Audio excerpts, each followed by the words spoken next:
need to be nervous. No. Okay. Hi, everyone. Welcome back to the Paladin Brookes Smarter Sport and Entertainment Podcast. Today, we're going to be touching upon a great subject, which is professional, amateur, or pretending sports identity crisis. So, alongside me, obviously co-founder of Paladin Brookes, I've also got Tony, who is the other half of the co-founding side. Tony, welcome. Good morning. Welcome back. How are you fixed today? All good, Hannah. Thanks very much. Having a great day so far. Good. The sun's That's what I like out, to do. sun's shining. I could get a tan I because don't I even can. want to talk about the weather, to be honest. I don't like it when you talk about the weather. I don't think anyone in the UK does in winter. Nope. Nope. It's very cold and grey here. I believe Yeah. so. I got woken Anyway, up really early by the birds in the sun at around 5 o'clock. you can go off people, you know, Tony. You can go off people. Right. Okay, Can we let's get deep cracking. dive into this? Because this, I think, is like, this is where your professional sporting career is going to really kind of shine through, and something I don't necessarily have. And I think for people listening, it's firstly, I think, do you know what? Introduce what you have done in the past so people have a context of what you've achieved, and then we can kind of really take your opinion forward, because at the minute people have no idea maybe what you've done. Okay, so from a sporting perspective, I have been in the world of sport for probably pushing 3 decades. I was a professional athlete for 14 years. So I rode for South Africa. I stroked the men's lightweight four.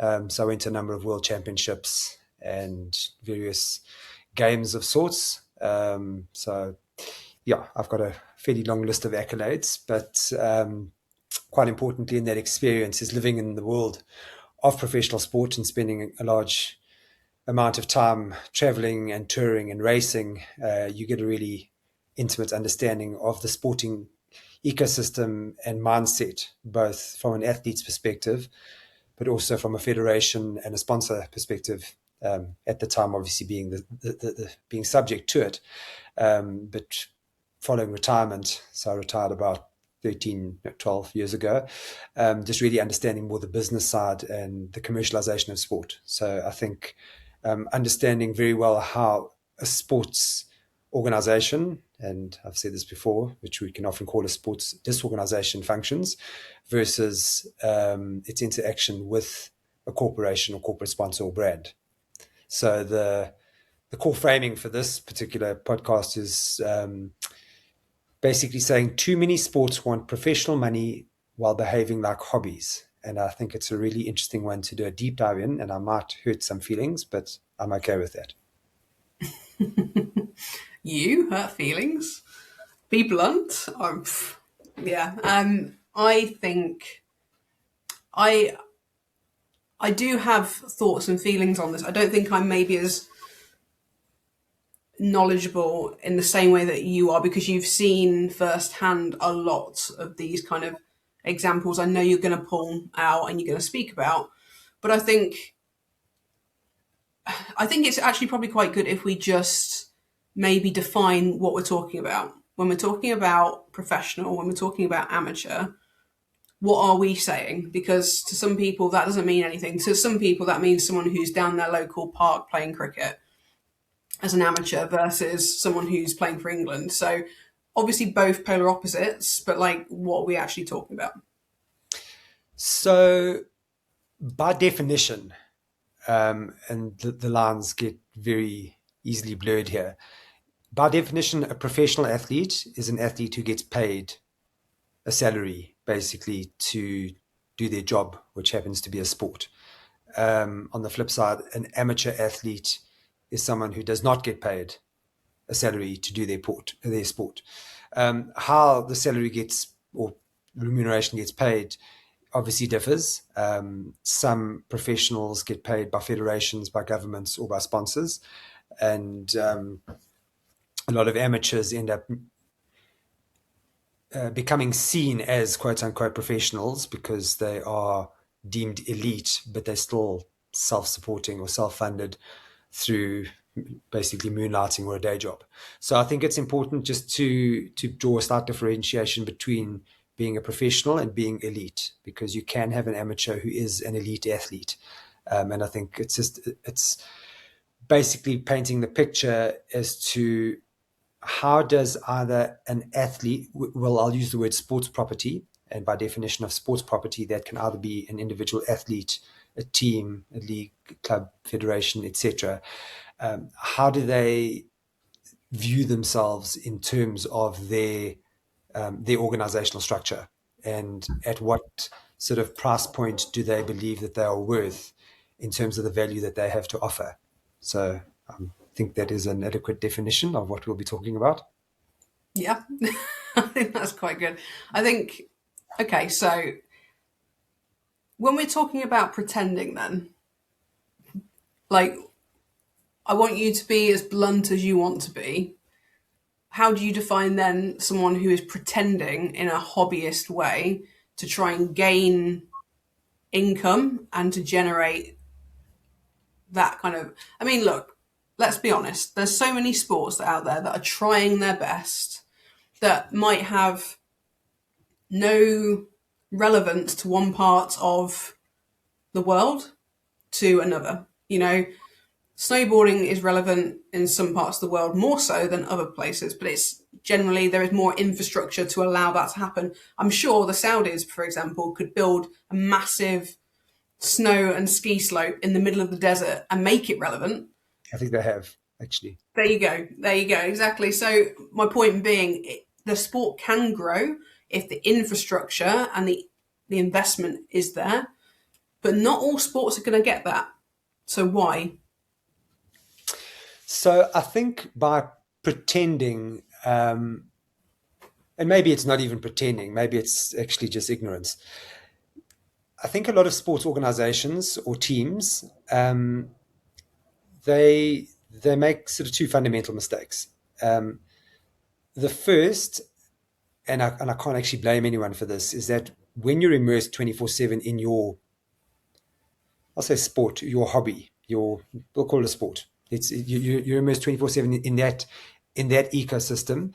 You are not able to see the wood for the trees. So, as an example, if you are an elite, in my case, say rower, you struggle to see beyond the world of rowing. So you think that rowing has basically become synonymous or ubiquitous throughout the world of sport, and that everyone knows and understands rowing, whereas that's often very much not the case, and it happens in a lot of sports. So almost any full-time athlete basically believes that their sport is the only thing on earth, and they are almost entitled to some form of money or sponsorship or partnership. So I think that's sort of mistake number one.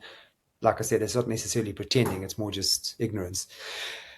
I think the second thing that gets overlooked and that could be misconstrued as pretending is that I'm not always sure that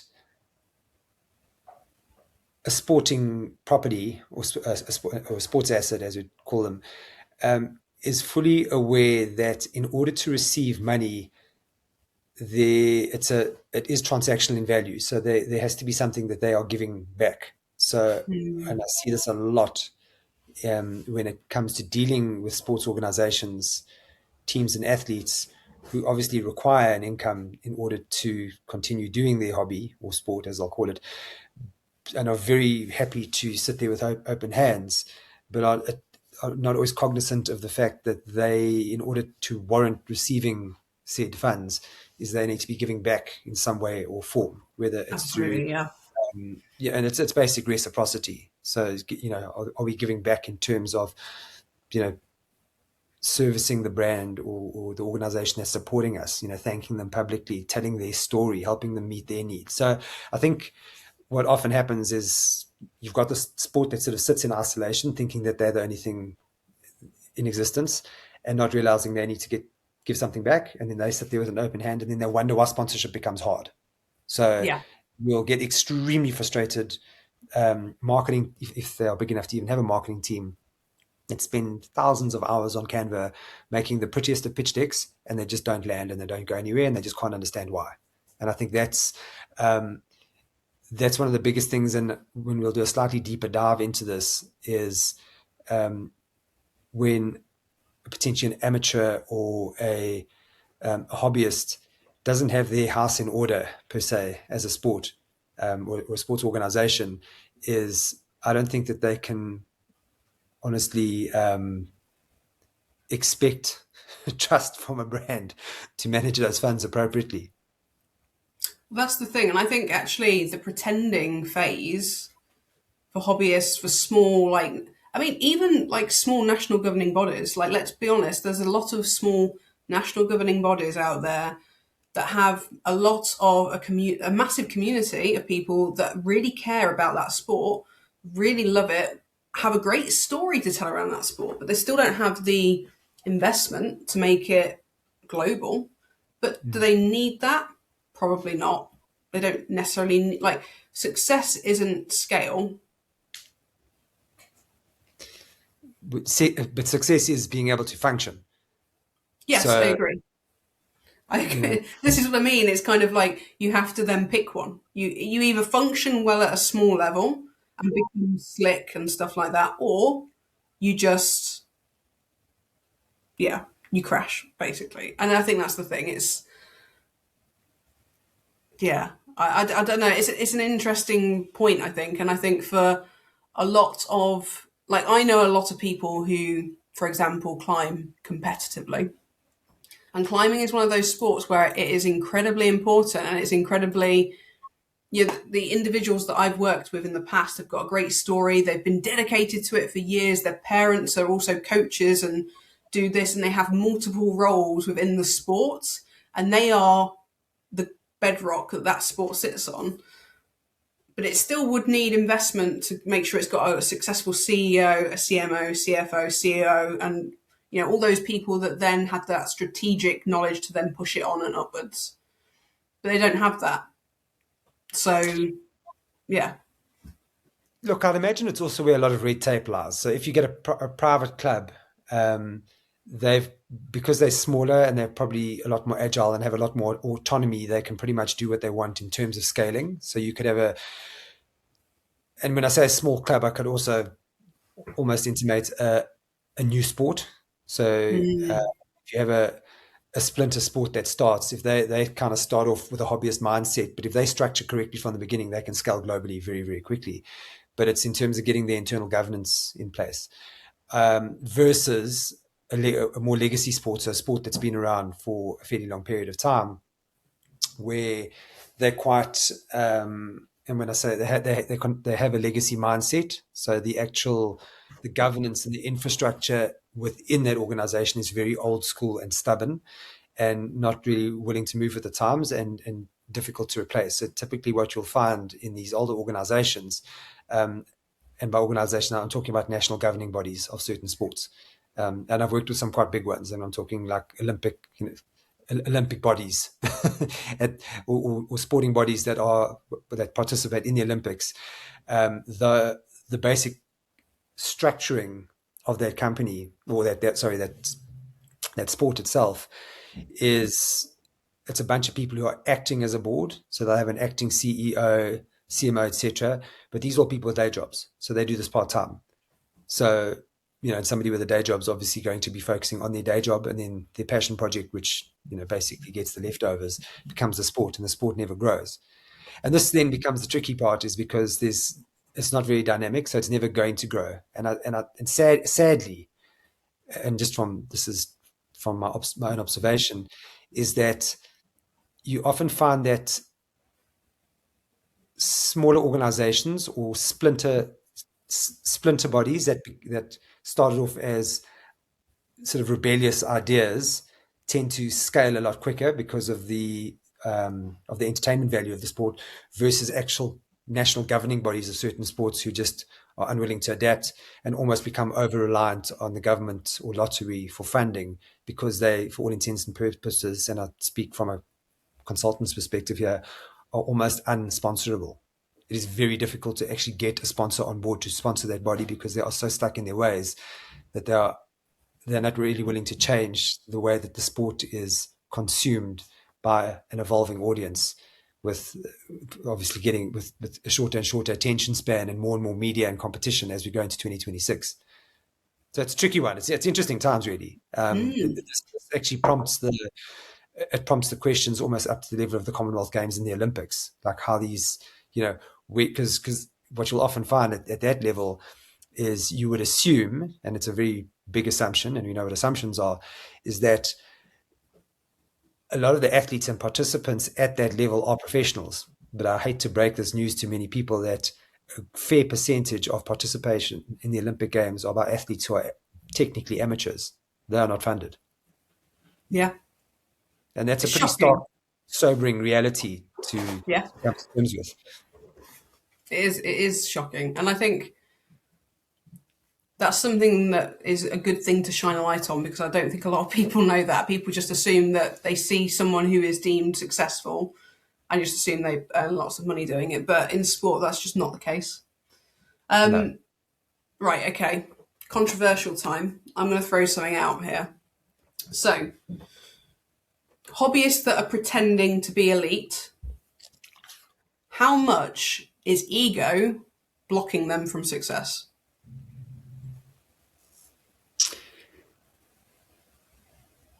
I would say a fair amount. I want to be careful though, because there's a fine line between ignorance and pretending. I often think, and I can actually say this with a relative amount of confidence, because I come from this world, is that, and I'm not saying all, and I am stereotyping here, but successful sportsmen and women can be very arrogant individuals, and it's often a world where hubris is rewarded and cultivated, because it's just by nature of the fact that it's a competitive environment.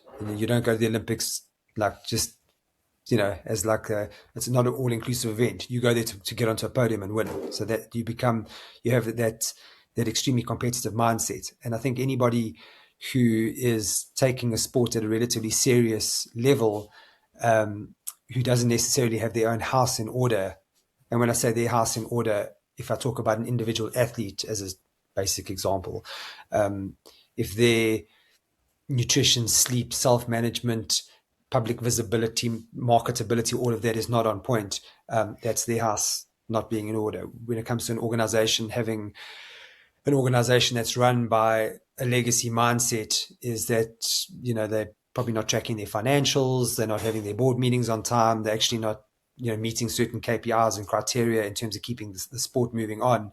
That stuff like kind of gets swept under the rug. And then this is where the ego kicks in. So then the ego sits at the forefront going, by definition of the fact that I am an elite or competitive athlete, therefore, I am responsible and my whole house is in order. But it's often a very shallow front. So I think I don't necessarily think that the ego is there in a bad or narcissistic way. I think it's there almost by definition of the fact that that's what a lot of the nature of competitive sport is like. Again, I'm Yeah. stereotyping.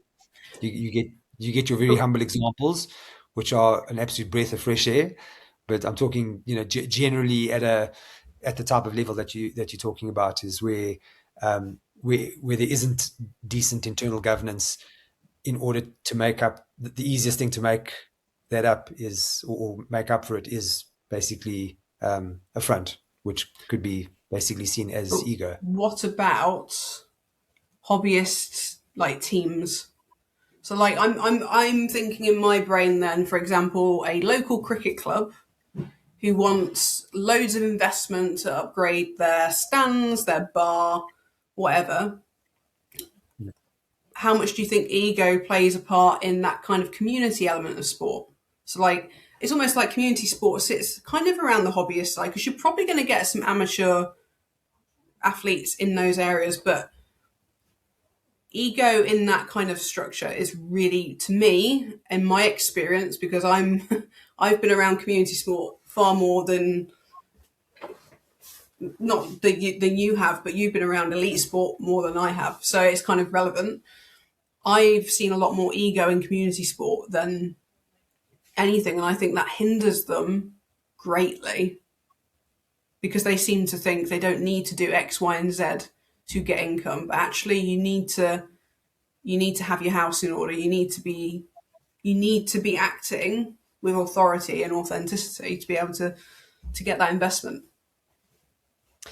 Well, I think it's probably ego, but it could just be basic misunderstanding as well. You know, and I think almost by definition is I'm not 100% sure that if we're going to be talking about community sport, that the people seeking money understand the difference between sponsorship and donation.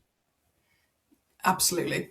And, $100%. as you know, I want to ban the word sponsorship because I hate it, because I think it's got, to me, a sponsorship actually has the connotation of donation, whereas a true sponsorship it's a transactional engagement, so it's actually more of a partnership. Yeah. And I often think maybe potentially where the ego kicks in here is if one if their understanding of a sponsorship is of a donation, then look at me, I'm struggling. Please can you donate? And why are you not donating? I'm doing the sport. I'm doing X, Y, and Z, and doing various grassroots activities, and including teaching young kids to do X, Y, and Z. So therefore, I should be eligible. I should be more eligible for money than say someone in the culture or the arts, or Yeah. and maybe by definition, maybe I don't know whether it's safe to say is maybe sportsmen are more ego driven than people who say who are more culturally inclined or in the arts. I mean, it's a very dangerous statement to start thinking, but I mean, it's if that's look, I mean, and I have seen that as well. I have seen smaller organizations and at a community level get quite frustrated in the fact that they're not getting any money from anyone really, because if you look at it realistically, a brand is likely not going to be, or a brand is of reasonable that's got a reasonable amount of income, or is able to spend marketing budgets, not going to spend on something small. They're going to spend it where they can best get their pound of flesh. And then who else does that leave in order to get money from? Then we're going to start looking at governments, grants, lotteries. We're going to start having to tap into CSR budgets, and that takes work. Yeah. It takes a lot Absolutely. of work to get a grant. Yeah. Yeah. And then if you want to meet the CSR criteria, if you're going to be appealing to a company in terms of growing your local community, as you would know specifically with your background, is that there's a lot of paperwork and motivation behind that. Yeah. Yeah. Yeah. Yeah. It's a good point. A really good I'm point. actually quite curious I'd like to explore also from a donation and a grant perspective, and I wouldn't mind actually asking you the question is, where are the lines there? I mean, have you also found things have got potentially more difficult over the years, especially 2025 on a separate podcast that we did with regards to that? I thought we'd wrapped that year up, Tony, and thrown it into the garbage, to be honest. Yeah, I mean, the problem we have now with like grants, things like that, is everybody's after the same small pots of money. And because of that, they're hiring professionals to do small bid writing, to do any writing that's going to maybe help them secure that funding. But I guarantee it's not like if you hire a professional to write a bid for you, it's not a dead cert you'll get that money. It's not. So depending on the scale of the entity who's applying for that funding, that can make or break who gets that funding. Because if you've got a budget to hire a freelancing person to write that, then you probably don't need that money as much as, I mean, that's controversial for me to say, but you may not need that money as much as, I don't know, a very small independent that doesn't have the budget to hire someone and has one person doing 5 jobs. So So I'll throw the curveball in here, is that if you've got the funding, and even if it's a little bit, to bring on somebody purely to do your paperwork and write you a grant that's strong enough to motivate acquiring a CSR budget, I believe you can do that, and your house can be a complete disgrace, and your house can be completely not in order. But by virtue of the fact that you've done the correct paperwork, you get the grant, versus someone who actually is serving the community, who actually is making a difference, who might not actually have the time because they're too busy making a difference to get their paperwork in order, not getting the funding to grow. Tough one, but No comment. it's No had a comment. sort. Yeah. So I Yeah. think, I mean, to wrap this up, quite simply, and quite bluntly as well, as I'd said, I think realistically, any sports organization, whether it's community or elite, needs to take a long, long, hard look in the mirror and really, really think, am I serving a purpose? Am I serving the community? And if I'm expecting money, am I able to warrant receiving that money? Like, what am I giving back in terms of relationship creation? What am I doing in terms of servicing a brand's needs?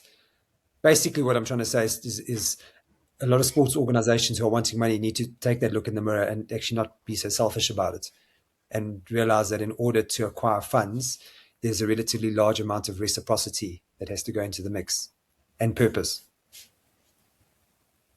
Sorry if that's Absolutely. too blunt, but that's kind of the truth. Oh, here we go again. I'm sorry if that was blunt. Just say it. I'm Tony. I'm blunt. There we go. We know. We know. No, I think it's a great point, and I think I always welcome opinions on what we're saying and discussing, because I think discussion around these topics is key for any sort of solution moving forward. And I think 2026 is bringing a lot of discussions and a lot of evolving of all of this nature right now. So it's time to have these discussions. It really is. So if anyone wants to email Tony, his email is no, I'm joking. I'm joking. Oh, we know that opinions are like really good ideas that people need to share. I'll leave it at that. Yeah. Thanks, and I enjoyed that. Yeah. I'll be seeing you soon. We've got quite a fun roster lined up, and I really would welcome any opinions and discussion, because I'd really like to explore these topics further. So if you feel like you've got something to say, please do reach out. Absolutely. Right. Thanks very much, Tony. And we'll see you all again soon. Cool. See you soon. Cheers. Bye. Bye. You know what opinions are like. I wondered where you were going with that. I Yeah, was like braced. I was like, what's he going to say?